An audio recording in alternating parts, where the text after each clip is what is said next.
자, 보자. 50페이지 김광규 4월의 가로수부터 해서 희미한 옛사람의 얘기를 몇 가지만 나가요. 이 정도면 7시에 자지 않아도 되겠지? 아니 근데 7시에 자는 게 수학 때문이라 아, 그래? 국어는 최대한 하면 얘는 그래도 되거든요. 학원만 그래서 좀 버스에서 막 해요. 오늘 버스에서 한 10장 나왔다. 그럼 충분히 버스에서 할 수 있어요. 10장. 오면서 뭐 하긴 이거 뭐 이게 체크만 하면 되는 거니까 이제 읽고서 근데 이제 보기엔 그 기억 이미지 너무 많은 거예요. 그래서 앞뒤로 이렇게 기억이 너무 많아. 자 보자. 4월의 가로수. 자 화자표면에 나오지? 않지. 그냥 가로수를 바라보고 있느냐. 청자도 표면에 나오지 않으니까 임기 상황명사를 주시고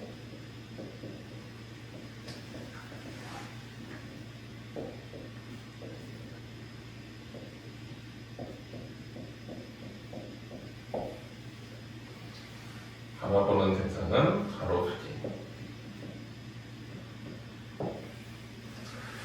자, 가로수를 바라보고 있는데 여기에 대해서 정서 나타내는 시어 있는지 봐봐. 있어?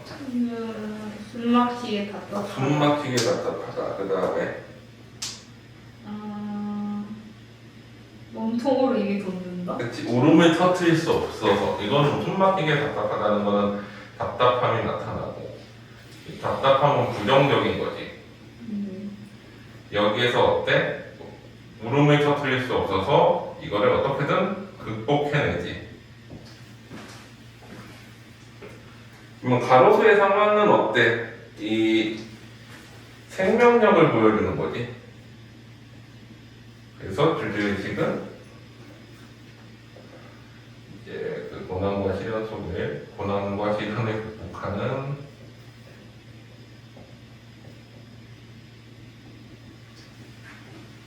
가로수의 생명력이지. 거의 모든 시는 고난과 시련이 나오잖아. 보면. 너무 읽었어. 인간의 삶은 항상 고난과 시련이기 때문에 사실 시는 전부 인간에 대한 거잖아. 가로수지만 가로수가 아니지 사실 어떻게 보면 인간에 대해서 얘기하는 거일 수도 있잖아. 그래서 이거를 이제 외적 관점 주면 이렇게 보기도 해. 독재 항거하는 인간.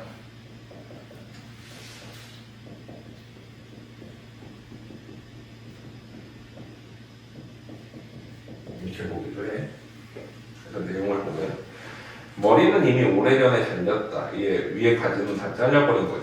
전기줄을 닿지 않기 위해서. 올해는 팔다리까지 잘려서 봄바람 불어도 움직일 수 없고 토르소처럼 몸통만 남아 숨막히게 답답한 현실. 이제 제한되는 현실이지. 억압받고 탄압받는. 근데 라일락 향기가 짙어지면 봄이지. 봄이 되면은 호박적 이미지인데 호박적 이미지로 봄을 이제 나타내지. 또 회상의 매개체이기도 해. 과거 회상의 매개체. 그날의 기억이 되살아나는데 늘어진 가지들 모두 잘린 채 줄지어 늘어서 있는 길가의 수양버들. 이 가로수는 수양버들인 거지. 수양버들은 원래 가지가 축축 늘어지는데 그걸 다 잘려버린 거야. 세입조차 피어날 수가 없어서 몸통만 남아있기 때문에 안타깝게 몸부림치다가 울음조차 터뜨릴 수 없는 절망적 상황에서 몸통으로 입이 돋는다. 이거는 뭐야? 극복과 희망의 이미지가 있는 거지. 그래서 억압적 상황, 고난과 시련을 극복하는 생명력이 나타나. 일본은 이거 다음으로 가보자.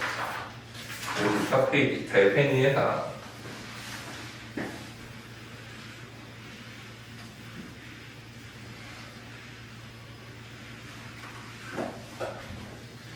그래도 화자가 없어요. 과자가 없어? 나 안 나오지 않아요? 저기 나오잖아. 맨 마지막에 10년을 받아버린 나에게 오른쪽 안 났어요. 과자 나지. 달팽이를 걸어보면 청자 따로 없으니까 고개체 고개체.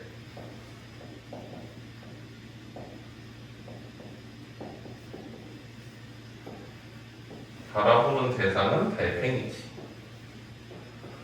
근데 요즘 같은 세상에 보면은 달팽이는 날 때부터 집이 있다고 그러니까 뭔가 금수저 같잖아. 의도는 그렇게 쓴 게 아닌데 이 시를 쓸 때만 해도 그런 상황이 아니었는데 지금은 날 때부터 집을 가진 이러면은 되게 금수저 느낌이 나지.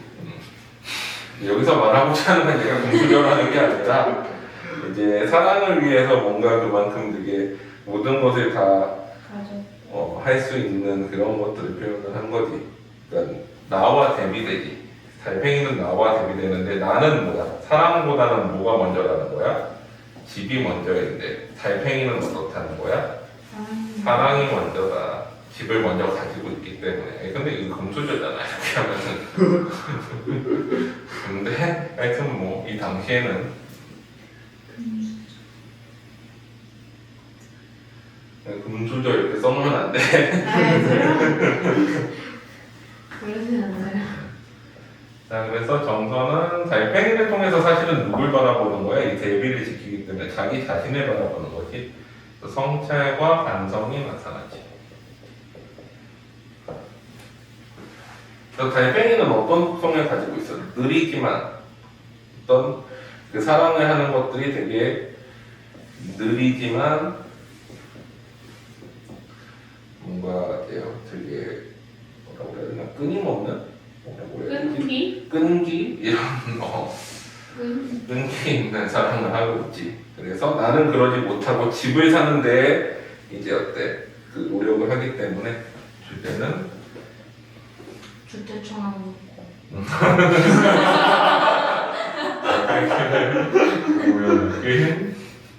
달팽이 청약 안 넣어도 정약 안 넣어도 집이 있는데 그래서 보유하는 달팽이를 보며 느낀 사랑의 의미에 대한 성찰이지. 원래 근데 옛날부터 고전시가에서 달팽이 집은 와실이라고 해서 이게 달팽이 와자거든.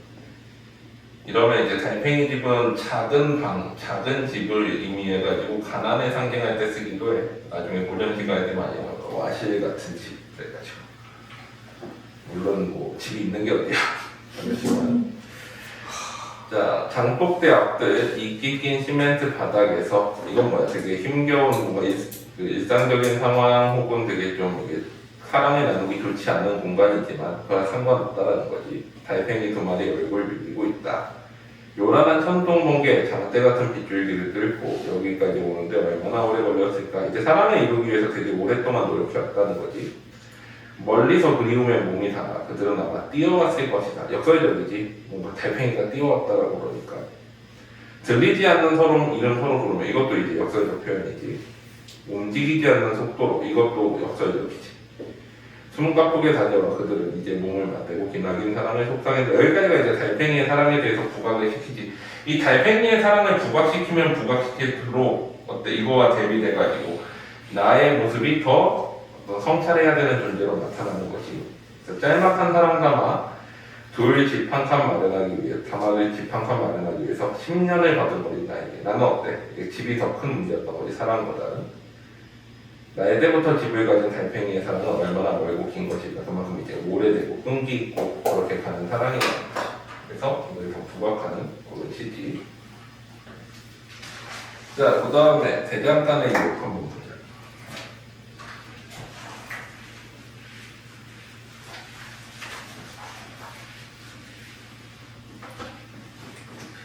대장간의 유혹은 하자는 아직 거기 보면은 성자는 따로 없고 북백지지.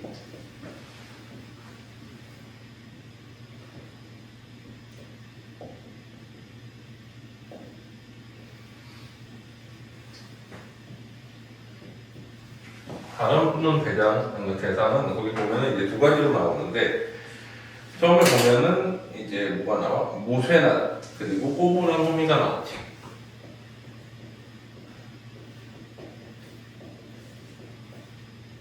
이건 어디서 만드는 것들이야? 대장간에서 만드는 것들이지. 이거는 뭐야? 이제 긍정적인 대상물이지. 이거와 대비되는 거는 거기 보면 플라스틱 물건이나 똥덩이 같은 거지.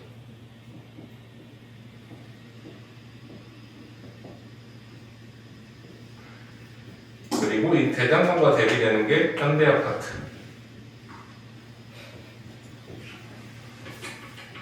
이런 건 부정적인 거지. 이런 뭐야? 대량 생산과 산업화의 산물이지.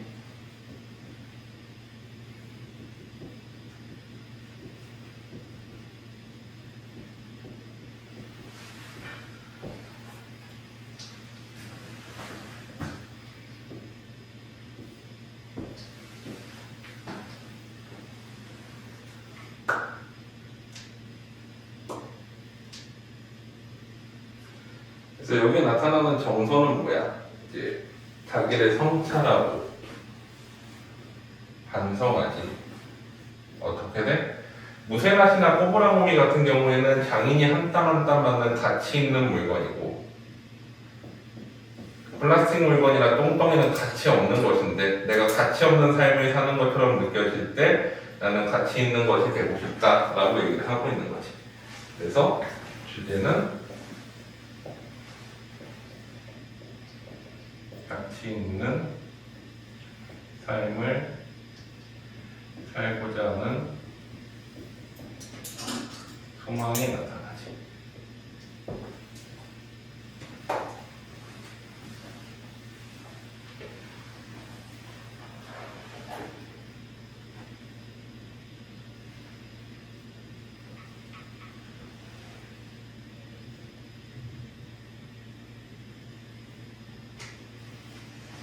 자, 그래서 제 손으로 만들어지지 않고 한꺼번에 싸게 사서 마구 쓰다가 망가지면 내다버리는 플라스틱 물건처럼 내가 느껴질 때, 이제 플라스틱 물건 하면 뭔가 좀 안 좋고 뭐 모가치하고 싸구려 이미지가 있어서 그렇게 쓴 거지. 물론 플라스틱도 비싼 플라스틱이 있겠지만 나는 당장 버스에서 뛰어내리고 싶다.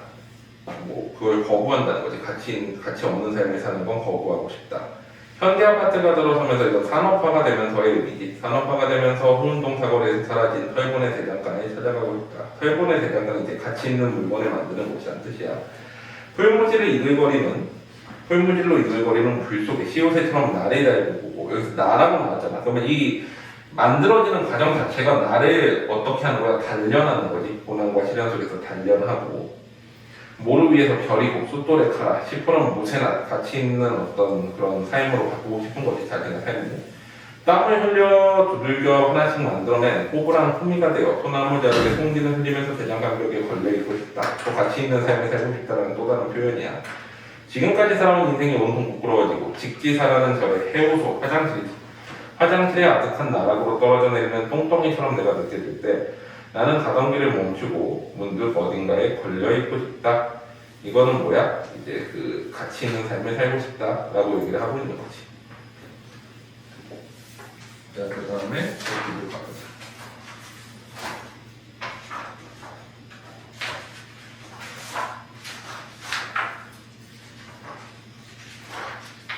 (66페이지) 대추나무.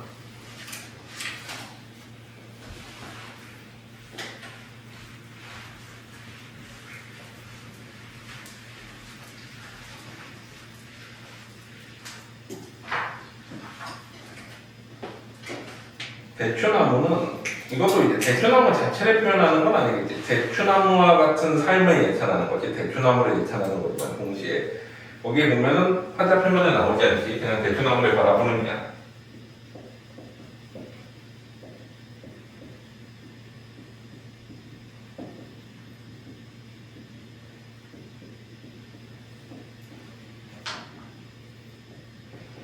평가가 없으면 이미지 상황에서 유시.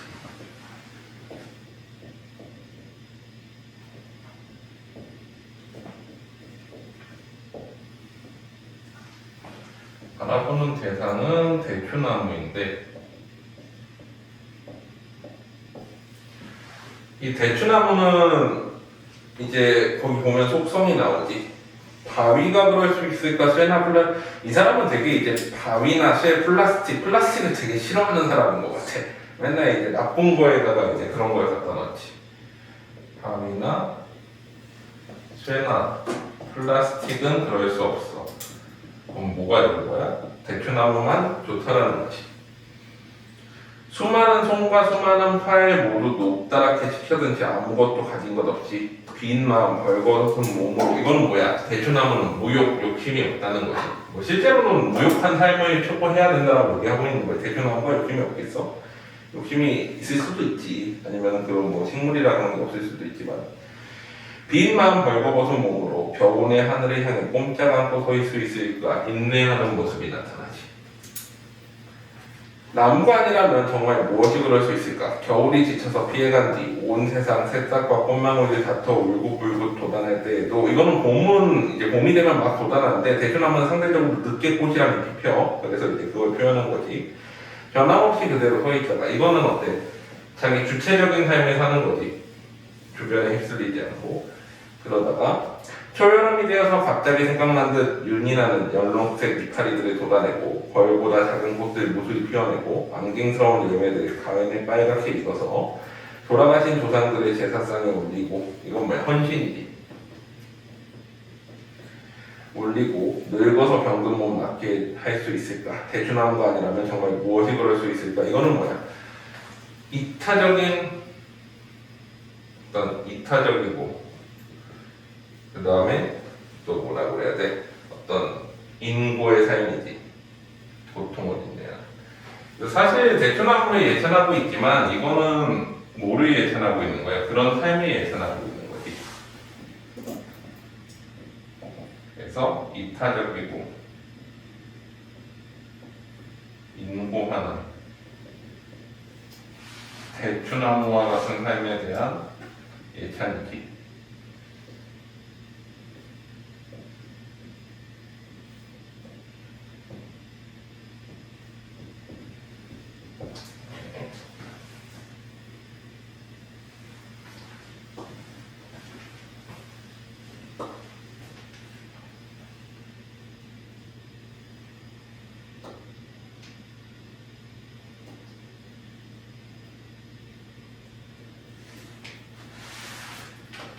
됐니? 네. 오케이. 다음으로 가보자. 요기명은 71페이지 보고 간단하게 한번 정리해보고 가자. 봐봐. 그냥 한번 읽어보면 돼, 이거. 자, 한 줄의 시는커녕 단 한 권의 소설도 읽은 바 없이 그는 한평생 행복하게 살며 많은 돈을 벌었고 높은 자리에 올라 있으나 훌륭한 비석을 남겨. 훌륭한 비석? 정말 훌륭한 비석이야? 아닌 것 같지 않아? 그건 뭐야? 반어지. 이게 반어야. 그러니까 한 줄의 시는커녕 단 한 권의 소설도 읽은 바가 없다는 건 정신적 가치를 지향하지 않는다는 거지. 정신적 가치가 없이 그래서 어때? 훌륭한 비석이라는 건 반어인 거지. 훌륭하지 않다는 거잖아. 그래서 이 비석의 주인공한테 이제 비판을 하는 거지. 예를 들면 이런 거야. 이제 서연이가 돈을 엄청나게 벌었어. 근데 좀 뭐 이제 정신적 가치 추구하지 않고 열심히 막 돈만 벌었어. 열심히 돈을 벌어서 이제 나의 업적을 취하는 어떤 비석을 하나 세우자 그러고서 비석을 세웠단 말이야. 그러고 나서는 이제 인류가 핵전쟁에 나가지고 다 죽었어. 그러고 나중에 이제 몇몇 살아남은 인류들이 다시 운명을 개척했는데 비석이 남았네? 그래서 봤더니 오소연은 되게 이제 뛰어난 인물로 인류를 위하여 헌신을 하고 뭐 이렇게 막 좋은 말이 막 써있단 말이지. 욕하는 거 아니에요? 이를 위해 헌신. 근데 이제 어쨌거나 이제 그렇게 남을 수가 있다라는 거야. 그러면 이제 그걸 또 어느 유명한 문인이 글을 기는 묘비명을 여기에 썼다고 해봐. 이 세상이 잿더미가 된다 해도 불에 뜨거운 꿋꿋이 견디면서 이 묘비는 살아남아 귀중한 사료, 역사적 자료가 될 것이니 그러면 어때? 사실 우리가 지금 믿고 있는 광개토대왕론리, 광개토대왕의 업적 이게 뭐야? 그렇게 않았을 수도 있잖아. 그냥 근데 그렇게 써있으니까 그렇게 믿는 거잖아 우리가. 그래서 역사는 도대체 무엇을 기록하냐? 시인은 어디에 무덤을 남길 것이냐? 이거는 뭐야? 정신적 가치가 정시되는 현실에 대한 비판이 나타나지. 주제는 정신적 가치가 경시된다는 건 가볍게 생각된다는 거지. 가벼울 경자니까 경시되는 현실에 대한 비판이지.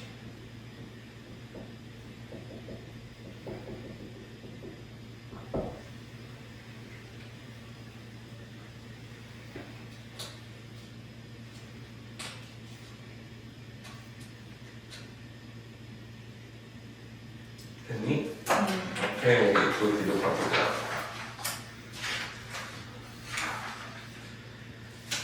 상행 페이지 76페이지. 요것도 반어법시야. 요비명도 반어법시였지. 그런 거 반어로 반대로 말하는 상행도 이제 전부 이렇게 해다오 하는 건 저 반대인 거야. 이렇게 하지 말아다오 하면 그렇게 해달라는 거야. 상행이라는 거는 무슨 뜻이야? 서울로 올라가다라는 의미지. 하행의 반대잖아. 그래서 상행은 서울로 올라가다라는 뜻을 가지고 있어서 다른 말로 이제 산업화를 뜻하는 의미도 가진다라고 봐. 상행 열차를 타고 가고 있는 이제 화자가 말을 하는 거여가지고 화자는 거기 보면 아닌데 상행 열차를 타고 가고 있지.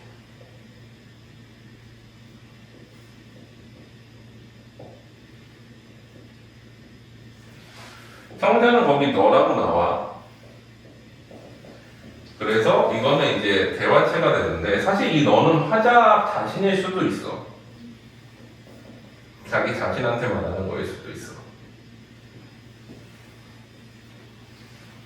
그리고 바라보는 대상은 두 가지로 나누어지는데 이 김광규는 보면 산업화를 되게 부정적으로 받아들였어. 물론 우리가 이제 물질적으로 발달하기 위해서는 산업화가 필수적으로 필요할 수밖에 없는 현실이긴 하잖아. 하지만 이 사람은 이제 희미한 옛사랑의 그림자 맨 마지막 시에 보면 왜 이 사람이 이렇게 생각했는가에 대해서 어느 정도 이해는 가지만 되게 이제 신동엽 시인이나 이 사람처럼 되게 이제 산업화를 극단적으로 비판하는 시기가 있었어. 1970년대 뭐 지식인들은 당연히 산업화를 반대해야 되고 뭔가 이제 그 어떤 독재 정권의 이런 거에 대해서 비판하고 하면서 이제 산업화가 그 독재 정권이 같이 추구하는 어떤 그런 거였기 때문에 농촌을 또 몰락시켜가지고 산업화를 이렇게 했으니까. 그래서 그렇게 비판을 했는데 사실 어떻게 보면 우리가 지금 잘 먹고 잘 사는 것도 이제 산업화 해서지. 산업화 안 하고 필리핀이나 뭐 이런 나라들처럼 있었으면 사실은 뭐 지금 어떻게 살았을까.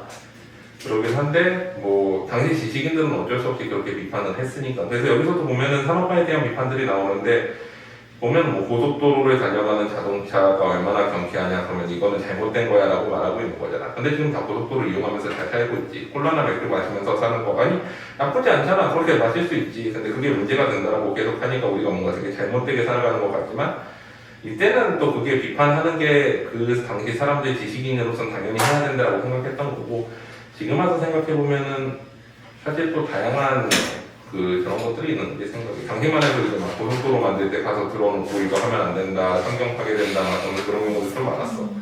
근데 지금 생각해보면 어쩔 수 없는 상황이었던 것도 있는 거지. 그래서 그런 거를 좀 생각하면서 봐봐. 지금 생각하면 좀 말이 안 되는 것도 있는데 여기서 비판하는 것들 한번 보자. 해봐봐.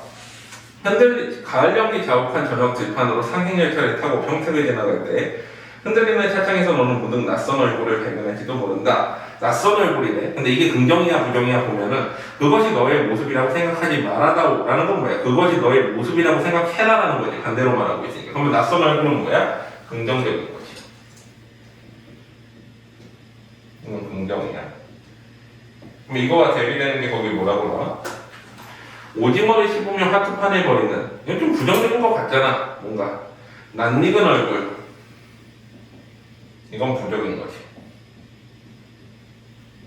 근데 이거를 어떻게 단어적으로 얘기하고 있는 거지. 정서 자체는 비판인데 이 비판을 단어적으로 나타내기 때문에 반대로 얘기하고 있는 거야. 자, 낯선 얼굴이라는 거는 뭔지 모르겠지만 낯익은 얼굴들은 뭐야? 그냥 현실의 삶에 현실에 순응하는 삶을 나타내는 거지. 이런 걸 사실 다른 말로 뭐라 그래 우리 이 당시 시들이 많이 좋아하는 단어 소시민이라는 표현으로 얘기를 하지. 현실에 순응하는 삶을.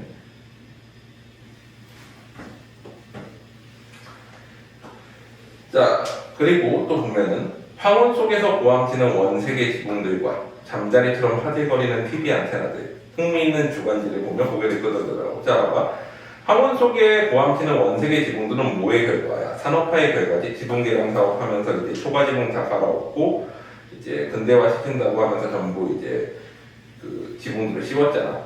물론 그게 이제 긍정적인 면도 있고 부정적인 면도 있겠지. 또 TV도 다 보급하고 주간지도 보급했지.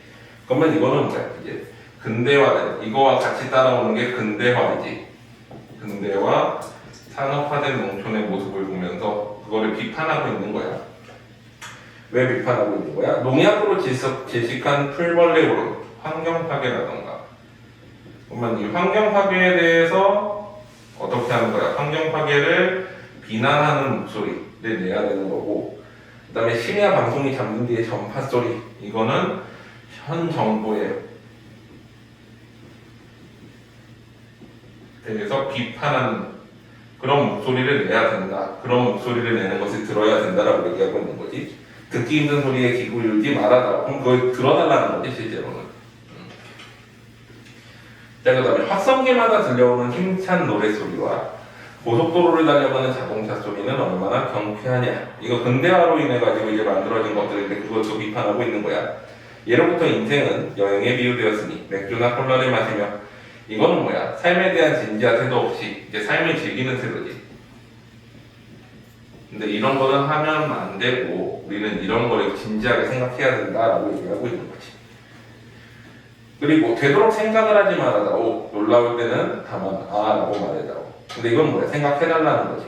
보다 긴 말을 하고 싶으면 보다 긴 말이라는 건 뭐야? 이런 것들이 이제 보다 긴 말이라고 하는 거지. 뭔가 비판하고 싶은 말을 하고 있으면 침묵해달라는 건데 침묵을 하지 말라는 거예요. 원래는 침묵이 어색할 때는 오랫동안 감은 날씨에 관하여 이거는 뭐야? 날씨 이야기 누구하고나 할 수 있는 이야기. 아르헨티나의 축구 경기에 대하여 이거는 우리의 삶과 전혀 관계없는 하지만 우리한테는 되게 지금은 중요하지. 지금 이제 농구 보러 가야 되는 것처럼 이제 중요한 일인데 이 시기에서는 이 당시에는 이런 건 중요한 게 아니라고 생각한 거야. 또 성장하는 GNP와 증권시대 얼마나 중요해. 우리가 잘 살려면은 잘 먹고 잘 살려면은 주식 올라가는 거 봐야지. 근데 이런 게 이제 세속적 관심사이기 때문에 이런 건 중요한 게 아니다라고 얘기를 하면서 이런 거와 같이 가는 거지. 이 낯선 얼굴과 그냥 산업화 이러면서 이제 뭐야 세속적인 가치들에 대해서 이런 것들을 비판하고 있는 거지. 대우시키면서. 응? 잠깐만 뭐가 바뀌었다? 네? 아 제발. 잠깐 이게 이거잖아.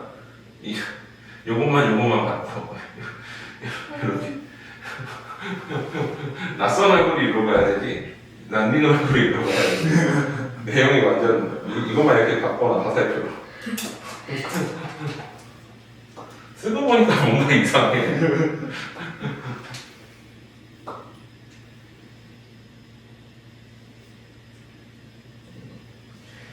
그래서 주제는 뭐야?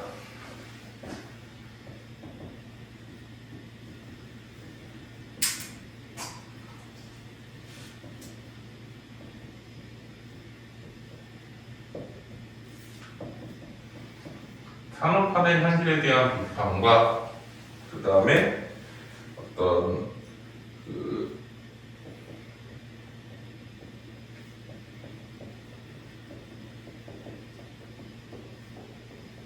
현실에 순응하는 소시민적 삶을 극복하려는 의지지. 이걸 방어로 얘기하고 있는 거지.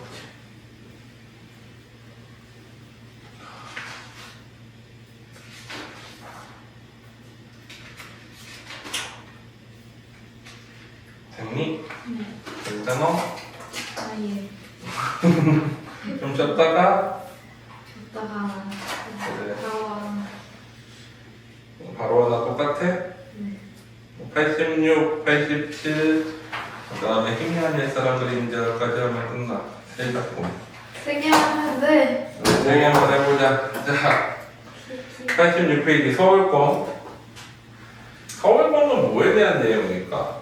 나가 없다. 응? 가자가 없다. 환자가 없고. 가자가 없다. 그러면은 이미지 상황묘사 위주고. 근데 뭐를 바라보고 있어? 개발지랑으로. 서울권을 바라보고 있지. 서울에 사는 권. 근데 거기서 주요한 인식이 하나 나와. 자, 일단 이건 이미지 상황묘사의 위주인데 그러면 뭐를 비판하고 있는 거야 이거는? 뻥을 비판해? 아니 서울? 서울을 이제 서울권은 뭐야? 산업화 근대화로 인해 가지고 뻥이 이제 답답하게 제한된 억압된 삶을 사는 거에 대한 비판인 거잖아.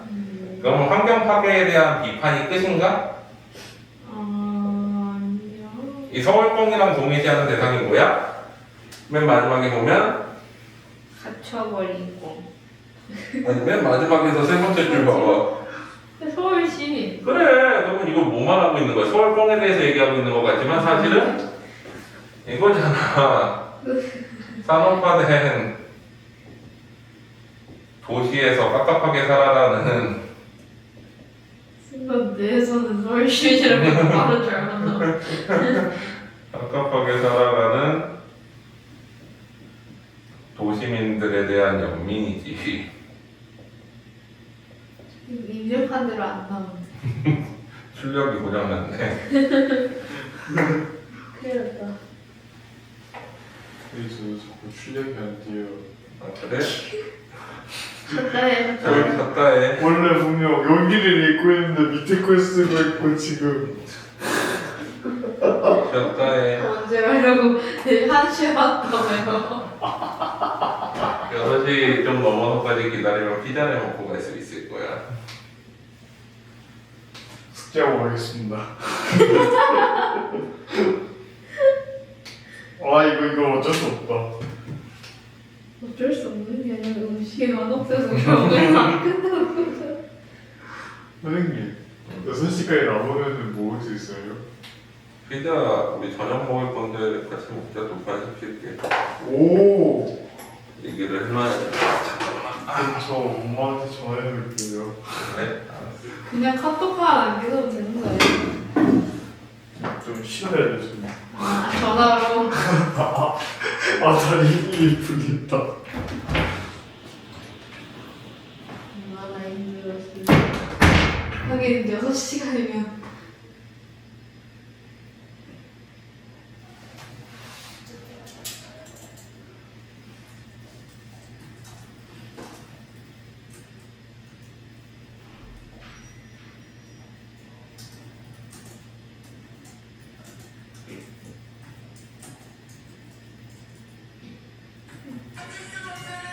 뭐야? 갑자기 아니, 그거 4,000원에 프로필 들어가는 노래에서 깜짝 놀랐어. 자 보자. 딱 2개 끝내자. 3개 아니에요. 3개. 요거 끝났으니까 거기 잡아봐. 서울특별시 서대문구 한 모퉁이에서 섬처럼 외롭게 남겨진 개발제한구역 홍제동 뒷산의 꿩들이 현대. 꿩은 이제 산업화로 이제 억압받고 있지. 뭔가가 갇혀 사는. 가을날 아침이면 장기가 우리지고 장기는 뚜껑이지. 까투리는 암꿩이야. 까투리는 저마다 꿩 병아리를 데리고 언덕길 쓰레기터에 내려와 콩나물 대가리와 멸치콩다리를 주워먹는 부정적 현실이지. 비참한 모습. 이게 사실은 나중에 뭐랑 매치되는 거야? 서울 시민들과 매치가 되는 거잖아. 그래서 지하철 공사로 혼잡한 아스팔트길 넘어 바로 맞은 쪽 인왕산이나 안산으로 날아갈 수 없어서 인왕산과 안산은 좀 넓은 공간이지.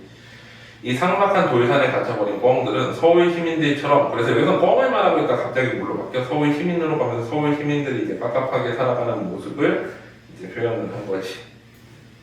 있니? 네. 자, 그 다음에 영산 한번 보자. 자, 여기서 영산이 뭐를 의미하는 건지 한번 읽어봐봐. 뭐를 의미할까?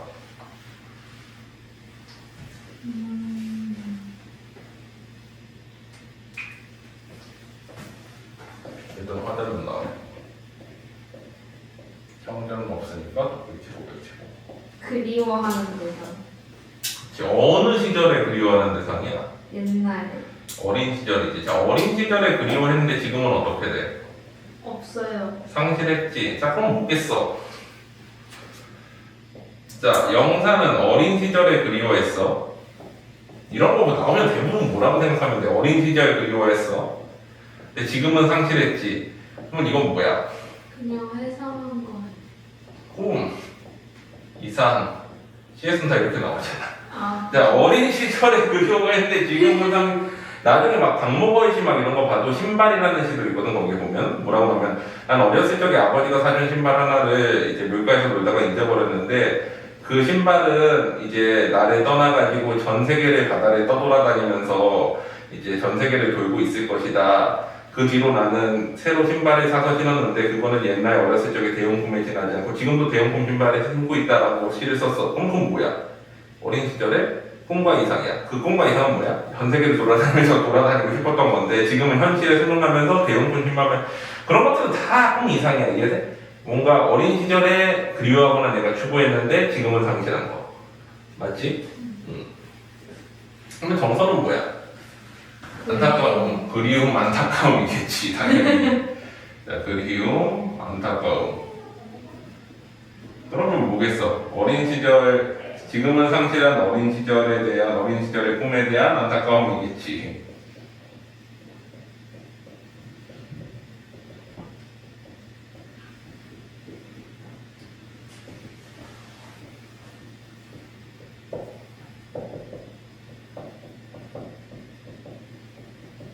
이렇게 되면 되지. 오. 쌤 잘못 쓰고 있었어요. 응? 잘못 쓰고 있었어요. 그렇지, 다시 써, 빨리. 제 약간 지금 정신 놓은 것 같은데. 오. 아니 2번 쓰고 있었어요. 같은 걸. 얼마나 힘들었습니까? 이 시에는 2개가 있어요. 그럴 수 있다. 그럴 수 있다. 그럴 수 있지. 자, 됐지? 네. 그래서 한번 보자. 내가 어렸을 적의 고향에는 신비로운 산이 하나 있었는데 아무도 올라가 본 적이 없는 영산. 이거는 뭐야? 과거의 어떤 꿈을 의미하는 거야. 신비로운. 영산은 낮에는 보이지 않았다. 산허리까지 잠긴 그 짙은 안개와 그 위를 덮은 구름으로 하여 영산은 어렴풋이 있는 곳만 짐작할 수 있었다. 이거는 무슨 뜻이야? 그 산의 모습이 뚜렷하지 않았다는 건 나의 꿈과 이상이 뚜렷하지 않았다는 거지. 또 영산은 밤에도 잘 보이지 않았다. 구름 없이 맑은 밤하늘 달빛 속에서 별빛 속에서 거무스레하게 그 모습이 드러나는 수도 있었지만 모양이나 높이가 얼마나 되는지 알 수 없었다. 이것도 이제 어린 시절의 꿈이 명확하게 딱 이제 나타나지 않는 추상적인 거라는 거지. 근데 그걸 지금은 상실한 거지. 그래서 내 마음을 떠나지 않은 영산, 어떤 어린 시절의 꿈과 이상의 불현을 보고 싶어 고속버스를 타고 고향에 내려갔으니 이상하게 영산 온데간데 없어지고 이미 낯설은 마을 사람들에게 물어보니 그런 산은 이곳에 없었다고 한다. 상실해버린 거지. 그래서 마음속에 어떤 영산인데 그 영산은 뭐야? 어떤 꿈이나 인상 같은 거에 상징한다고 보면 되겠지. 자, 마지막 희미한 열사랑의 그림자 91페이지. 와 진짜 길다. 잠깐만 한번 읽고 있어봐. 요거 바로 좀 전달 좀 하고 있어요.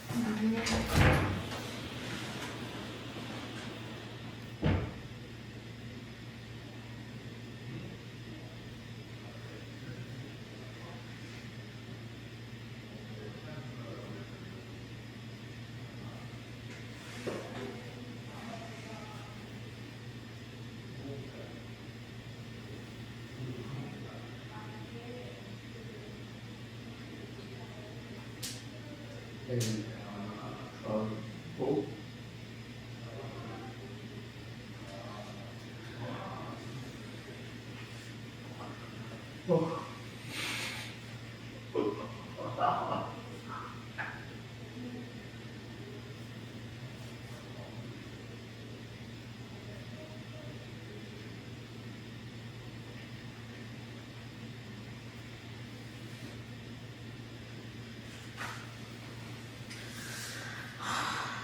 너무 길어. 왜 그래요? 아니 너무 길잖아. 아니야 그래서 해야지. 지금 내 손가락이 왜 파였어요? 나 오래지. 나의 수업 다 나올 거야.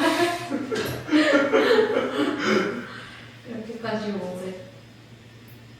학원에서 이렇게 이 정도까지 있어본 적 있어요. 수학학원에서 아침 9시에 가서 3시까지 그럴 수 있어. 내가 카톡으로 시켜달라고 했는데 안 본 거 같아가지고 내가 확인해봤더니 시키러 사러 갔대 지금. 네? 사러 갔대 피자를. 네? 응. 네? 지금 사러 여기 갔다고. 위쪽가 뭔가? 응. 피자 여기 앞으로. 아 여기. 근데 이거 봐요. 여기 이렇게 지구에서 여기 파였어요. 그럴 수 있어. 원래 그렇게 돼. 여기 야, 공부한 사람들 여기 다 굳은 살 베기는 게 여기, 기본이야. 여기. 그래서 애기들 내가 말랑말랑 하지 마. 이게 없으면 공부를 안 했다는 거야. 놀았다는 거지. 놀았다는 거지. 그게 지금 파였다는 거는 여기 굳은 살이 없다는 얘기잖아. 저 놀았어요. 전 놀았어요. 자, 보자. 희미한 옛사랑의 그림자는 무슨 내용이야? 이거야. 뭔 내용인지 대충 이렇게 그냥 느낌 말로 상상이 안 되는데요. 사자는 누구야? 우리. 성장은 없어요. 성자는 애매하지. 우리가 나와버리니까 이미. 아 그렇구나. 근데 이거는 과거에는 어때? 과거 이제 젊은 시절에서 뭐를 바라보고 있어? 현재의 삶을 바라보고 있는 우리지. 자, 그러면 두 가지로 나누어지지. 바라보는 대상은 언제야? 사회구가 나던 해 세미시니까 사회구는 언제 일어나? 1960년에 일어나지. 그러면 1960년에 우리와 시간이 18년이 지나갔지. 1978년에 우리지. 이승만이 많이 해먹을 때는 그러니까 요때 이제 사회구혁명이니까 이승만 독재가 물러나고 난 다음이 있는 거지. 그 직후. 혁명 직후인 거고 세미시라는 그 해의 끝부분이라는 뜻이니까. 그리고 요때는 유신 정권 시대지. 최악의 독재 정권 시기지. 자 배우면서도 너무 충격적이었어. 근데 이제 양면성이 있지. 이때 산업화를 많이 하긴 했지. 돈을 많이. 저거 그대로 박정희가 물려받아가지고 잘 써먹었잖아요. 근데 또 어떻게 보면 그런 것도 있기는 해. 그때 그렇게 물려받았던 사람들 중에서 제대로 안 하고 재산 많이 불려가지고 망한 아프리카나 아시아의 여러 나라들 있잖아. 그렇게 왜 써먹으면 좋은데. 그러니까 좋고. 가끔 그런 생각이 드는 거지. 그냥 해먹기는 해먹겠지만 그 자리 가면 누구나 해먹고 싶겠지. 근데 적당히 해먹었느냐 와장창 해먹었느냐인데 그래도 박정희는 적당히 해먹었으니까 저 정도면 괜찮다라고 생각하는 거고. 그것도 지났으니까 할 수 있는 말 아닐까요? 그 당시에 뭐 핍박을 받았거나 그런 사람들은 또 그 생각을 못하겠지. 하지만 또 어찌 보면은 결과론적으로 봤을 때는 우리가 이만큼 잘 살게 된 것 중에 얼정 기여를 한 것도 있긴 하지. 그때 고속도로 놓거나 이런 것들을 어쨌거나 강제적으로 추진은 했잖아. 근데 또 그런 거를 안 했으면 우리나라 산업화에 성공을 못 했겠지. 그러니까 양단점이 있어. 민주주의 세력들이 어쨌건 보면 민주주의를 이룩한 것도 있지만 또 산업화에는 되게 반대 기여를 한 것도 많잖아. 그래놓고 그 자본들은 지금 잘 살고 있잖아. 그걸 보면서. 그때 그거 다 누리면서 잘 살고 있잖아. 지금 산업화 반대했지만. 일단 장단점이 있는 거예요. 서로가 서로의 과거가 있는 거고. 그래서 이 사람은 지금 보면은 그 산업화에 대해서 그렇게 비판적이 될 수밖에 없는 게 이 사이구를 받고 또 다시 박정희가 들어오는 걸 받고 그러다 보니까 이 그 박정희 정권에 대한 되게 강력한 비판 의식이 나올 수밖에 없는 거지. 그래서 유신 정권 시대의 자기의 모습들은 뭐야? 소시민적인 삶인 거지. 현실에 순응할 수밖에 없는. 그리고 1960년대에는 이제 4.19 직후니까 되게 어떤 순수한 삶을 살고 있었던. 근데 또 혼란스럽기도 했지. 4.19 직후에는 군인도 파업했잖아. 그러니까 어떻게 보면 나라가 되게 자유로운데 어떻게 보면 되게 개판이었던 거지. 자유로워서 개판은. 자유로워서 개판이었던 거지. 아주. 자, 그래가지고 정서 자체는 부끄러움이야. 부끄러움. 성찬이지.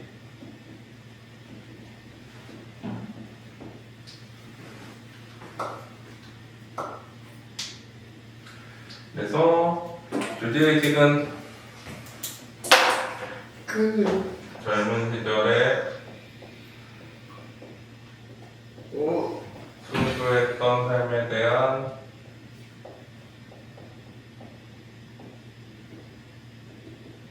세상과 현실에 안주하는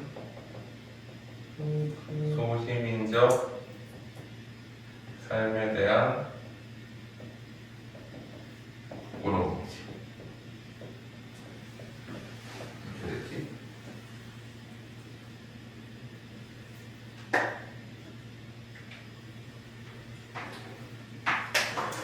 자, 내용을 보면 다 했어?